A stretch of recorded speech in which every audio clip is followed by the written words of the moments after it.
kasih Tuhan Yesus.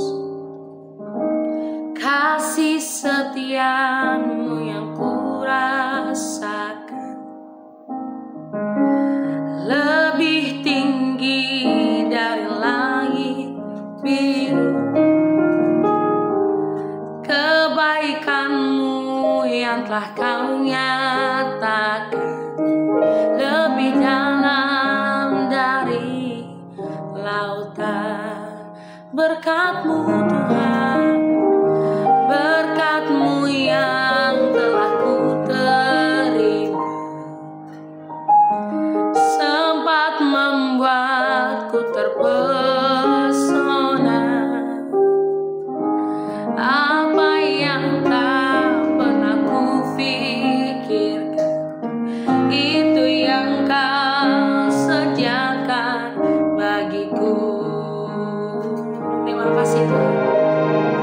Siapakah aku ini Tuhan, jadi biji mata-Mu. Dengan apa akan ku balas Tuhan, selain puji dan sembah Kau. Siapakah kami Tuhan Yesus? Terima kasih. Siapakah aku ini Tuhan, jadi biji mata-Mu. Dengan apa akan ku balas Tuhan, selain puji dan sembah Kau. Oh, selain puji dan sembah Kau. Dengan apa kan kami balas setiap perbuatan-Mu yang dahsyat bagi kami, selain Kami memuji dan memuliakan nama-Mu Tuhan. Hari ini kami mendengarkan suara-Mu, Tuhan berbicara bagi kami. Kami siap mendengarkan. Dalam nama Tuhan Yesus kami berdoa dan mengucap syukur, haleluya. Amin. Shalom Bapak Ibu dan Saudara-saudari, kita berjumpa kembali di dalam Perenungan Intim dengan Allah, yang pada kesempatan ini akan membahas sebuah tema, yaitu Bapa Kita. Firman Tuhan yang akan kita pelajari bersama terdapat pada Lukas 15, ayatnya yang ke-11 sampai dengan ayatnya yang ke-32. Berikut adalah firman Tuhan di dalam Lukas 15 ayatnya yang ke-11 sampai dengan ayatnya yang ke-32. Perumpamaan tentang anak yang hilang. Yesus berkata lagi, "Ada seorang mempunyai 2 anak laki-laki. Kata yang bungsu kepada ayahnya, 'Bapa, berikanlah kepadaku bagian harta milik kita yang menjadi hakku.' Lalu ayahnya membagi-bagikan harta kekayaan itu di antara mereka.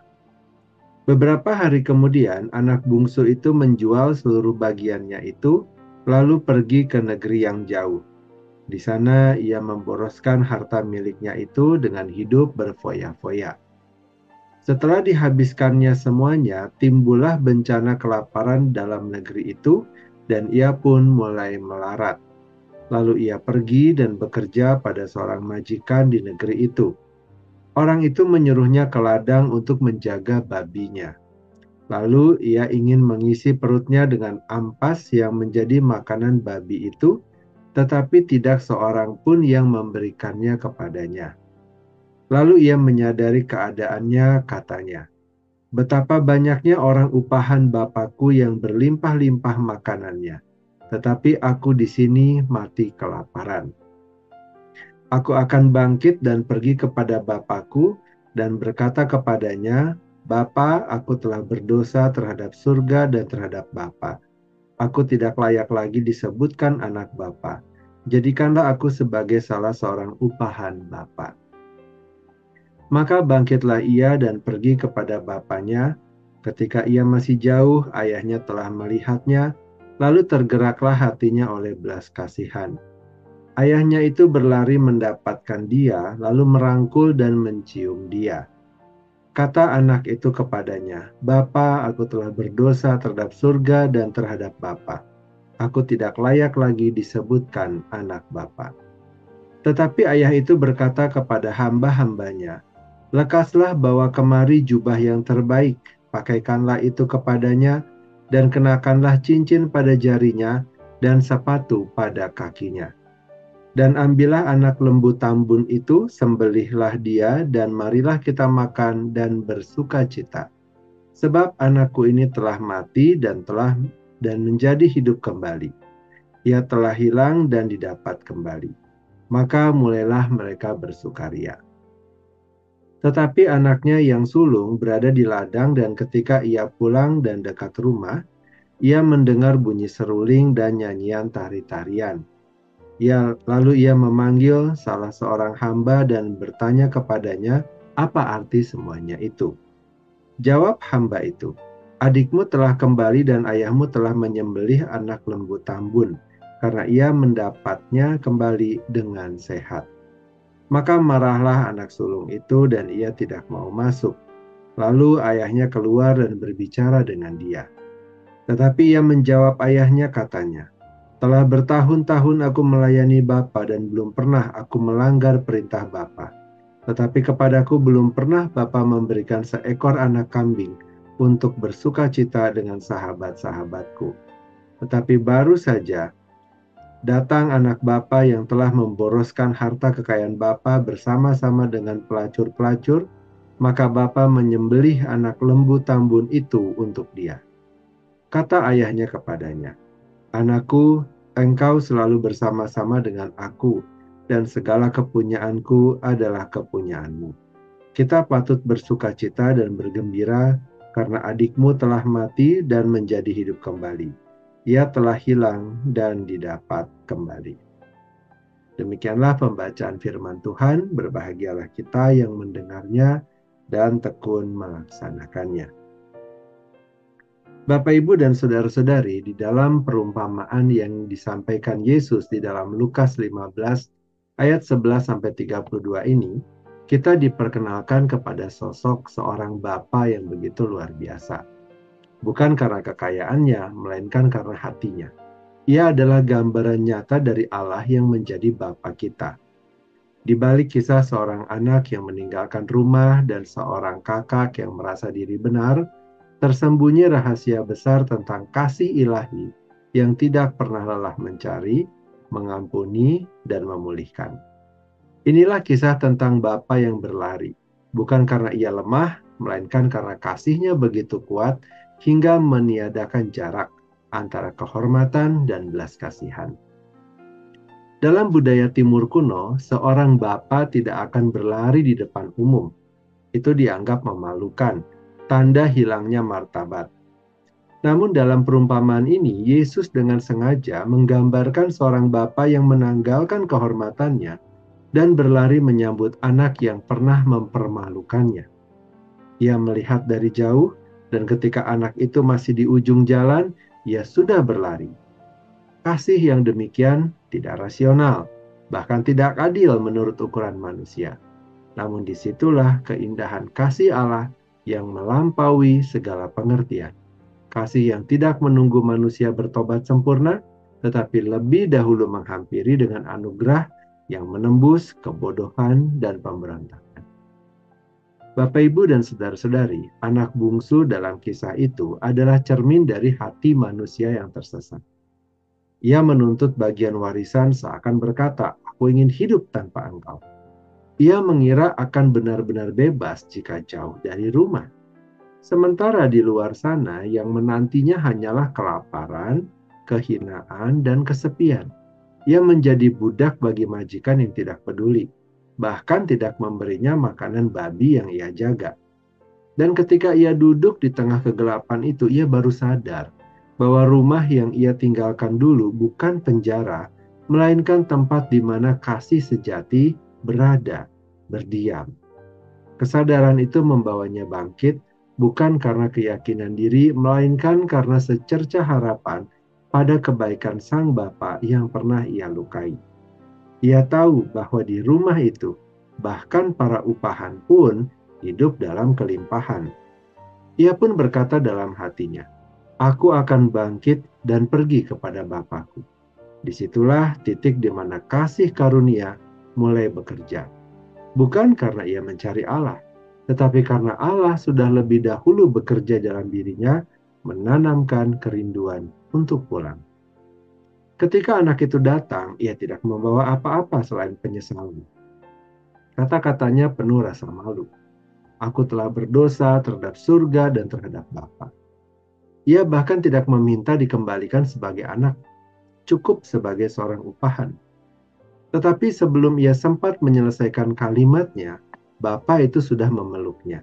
Ia tidak menuntut penjelasan, tidak meminta ganti rugi, tidak menegur dengan kemarahan. Sebaliknya, ia memerintahkan hamba-hambanya untuk membawa jubah terbaik, cincin, dan sepatu. Jubah menutupi kehinaan. Cincin memulihkan martabat. Dan sepatu menandakan bahwa ia bukan lagi budak, melainkan anak. Segala tindakan Bapa itu menunjukkan satu hal. Kasihnya lebih besar dari dosa anaknya. Ia tidak mengingat masa lalu anaknya, melainkan merayakan kepulangannya. Ia tidak menimbang kelayakan, melainkan memberi kasih yang cuma-cuma. Di dalam pelukan itulah tersingkap siapa Bapa kita sesungguhnya. Allah yang tidak hanya menunggu di surga, tetapi turun menghampiri di dalam Kristus untuk menyambut anak-anak yang hilang. Di halaman rumah itu ada seorang anak sulung yang marah.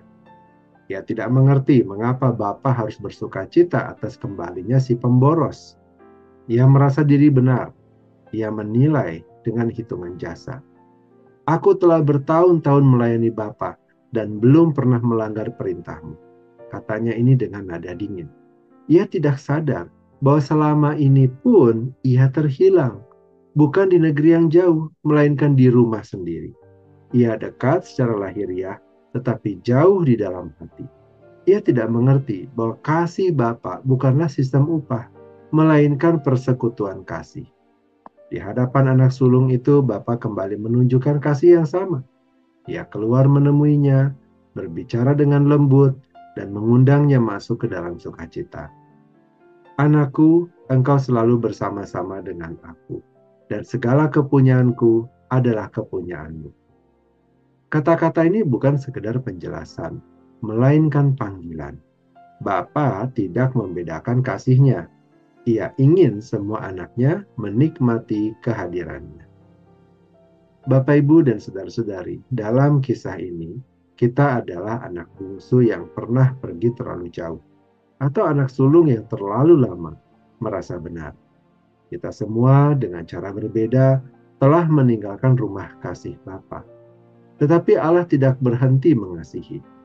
Dalam Kristus, Ia menanggalkan kemuliaannya dan datang berlari menuju kita. Salib adalah bukti tertinggi bahwa Ia rela menanggung aib demi mendekap kembali anak-anak yang hilang. Seperti Bapa dalam perumpamaan itu yang berlari di jalanan berdebu. Allah sendiri turun ke dunia berdosa, menanggung hinaan, agar kita yang hina dimuliakan oleh kasih-Nya.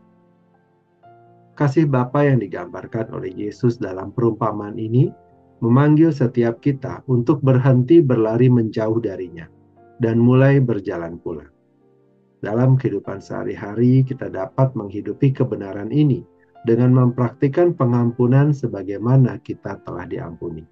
Menerima kembali mereka yang melukai kita bukan dengan syarat, melainkan dengan kasih yang bersumber dari Kristus.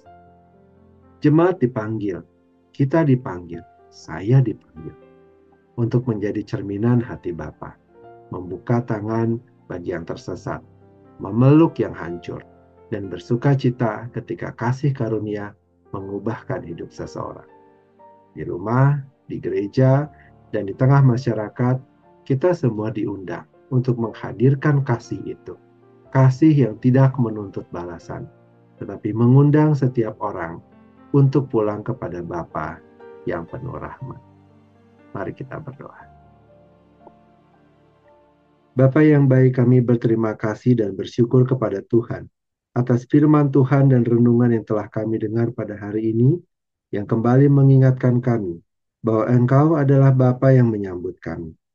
Seperti anak yang hilang, kami juga sering membawa mau kami sendiri, dan akhirnya kami kehilangan arah. Namun kasih-Mu tidak berkesudahan.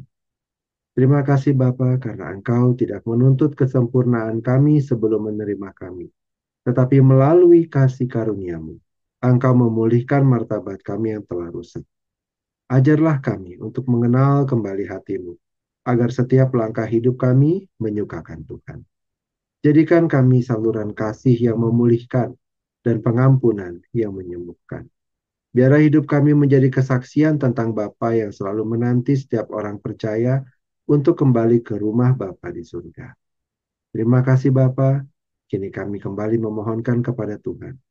Kiranya Engkau memberkati kami dengan segala kebaikan dari Allah Bapa, cinta kasih dari Tuhan Yesus Kristus, serta persekutuan dengan Allah Roh Kudus yang menyertai kami, sampai kedatangan Tuhan yang kedua kali menjemput setiap kami. Di dalam nama Tuhan Yesus kami berdoa. Amin. Demikianlah pembacaan firman Tuhan dan perenungan intim dengan Allah pada kesempatan ini. Sampai bertemu kembali dalam perenungan intim dengan Allah berikutnya. Tuhan Yesus memberkati.